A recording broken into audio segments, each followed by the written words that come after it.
His relentless stream of emails continued around the clock, each carrying a thinly veiled threat, perfection, or dismissal. Under his reign, morale plummeted and burnout soared. Yet Bits remained oblivious, satisfied only by his complete and total control. I was quite ashamed when I learned that he was from the same area as I was and had gone to the same school, though years before me.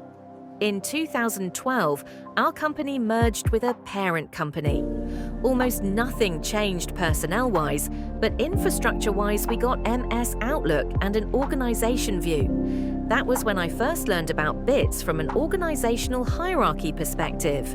His full name was an eye-opener. It was Bitsah.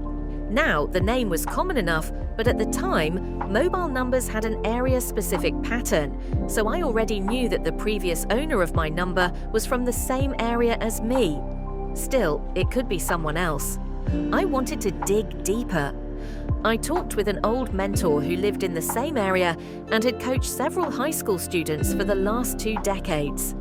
He confirmed my suspicions.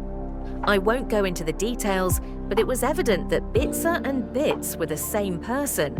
I had been quite pissed with this unknown person named Bitsah for almost a decade by then, and Bits had been the bane of my, and several others, existence for quite some time. This is where the revenge lies. First, I unblocked all the numbers in my phone. I was getting 5 to 6 calls daily on average, but after unblocking about 150 numbers, it increased to 15 to 18. My answering strategy changed drastically.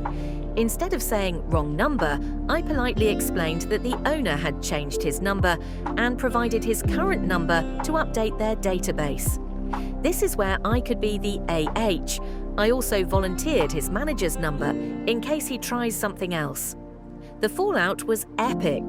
These people had been trying to find him for almost a decade. Banks had sold his debts to companies that harass people for a living to get their money back.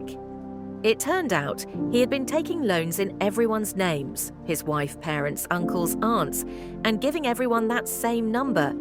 He was evading credit card debt and loans of upwards of $200,000, equivalent in USD, but it's a shitload of money where we are from. Apparently, he had almost 20 cases filed against him, but no one could find him. Probably why he thought he could walk on water. There are multiple versions of what happened at the office when his manager started to get calls about him. He was let go about 2 months later. Haven't heard from him since. TLDR.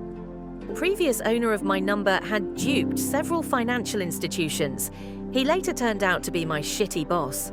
I informed the banks of his new number and his manager's number, leaving his career in shambles.